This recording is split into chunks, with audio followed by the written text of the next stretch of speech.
এটা দেখে কি কেউ বুঝতে পারছো যে আজকে আমি কি বানিয়েছি? গেস করো। আচ্ছা, আগে দেখে বলো যে এটা কীরকম দেখতে হয়েছে। আরে বাবা, আর বেশি অপেক্ষা করতে হবে না, আমি বলেই দিচ্ছি।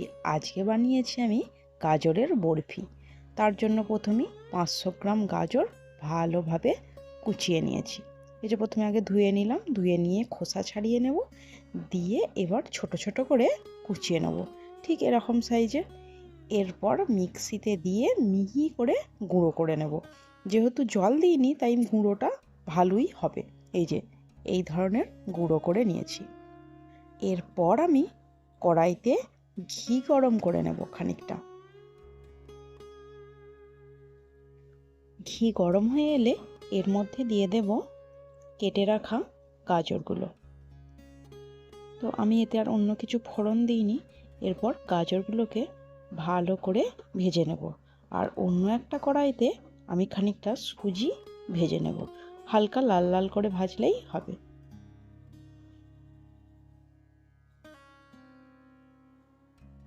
ব্যাস, আমার সুজি ভাজা হয়ে গেছে। এবার আমি সুজিটাকে নামিয়ে নেব। এই যে গাজরটা প্রায় অনেকটাই ভাজা ভাজা হয়ে এসেছে, দেখতেই পাচ্ছেন কড়া থেকে ছেড়ে ছেড়ে আসছে এবং অনেকটাই শুকনো শুকনো হয়ে এসেছে। এরপর আমি এর মধ্যে দেব পরিমাণ মতো চিনি। আপনারা চিনির পরিমাণটা নিজেদের ইচ্ছা মতো বাড়াতে বা কমাতে পারেন। তারপর ঢাকা দিয়ে 5 মিনিট মতো রেখে দেব, দিয়ে ভালো করে নেড়ে চেড়ে নেব। তারপর এর মধ্যে দেব আমি 1 কাপ পরিমাণে দুধ। তো দুধটা দিয়ে ভালোভাবে নাড়াচাড়া করে আবার ঢাকা দিয়ে রেখে দেব প্রায় মিনিট 10 মতন। এরপর ঢাকা খুলে খানিকটা নেড়ে চেড়ে দুধটা যখন হালকা শুকিয়ে আসবে, তখন এর মধ্যে আগে থেকে যে সুজিটা ভেজে রেখেছিলাম সেটাকে এর মধ্যে মিশিয়ে নেব। সুজির পরিমাণটা যদিও আমার একটু কম হয়ে গিয়েছিল, আপনারা একটু বেশি দেবেন, আর ওই 1 চামচ মতো বেশি দেবেন। এরপর ঢাকা দিয়ে রেখে দেব প্রায় মিনিট 15, একদম কম আছে। এই যে দেখুন একদম শুকিয়ে এসেছে। এরপর আস্তে আস্তে আমি এর মধ্যে দেব 1 চামচ পরিমাণে ঘি।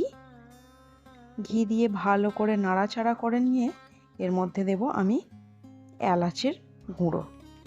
এলাচের গুঁড়োটা মিশিয়ে নেব। এগুলো মেশাতে মেশাতেই গাজরের সন্দেশটা অনেকটাই শুকনো হয়ে আসবে।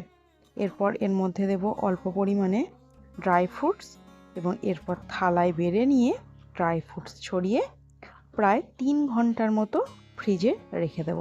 তারপর ফ্রিজ থেকে বের করে এইভাবে কেটে নিলেই রেডি গাজরের বরফি। তো আপনারা তৈরি করে জানাবেন কেমন লাগলো। তো আজকের ভিডিও এইটুকুই। দেখা হবে আবার পরের একটি ভিডিওতে। ততক্ষণের জন্য ভালো থাকবেন, সুস্থ থাকবেন। নমস্কার।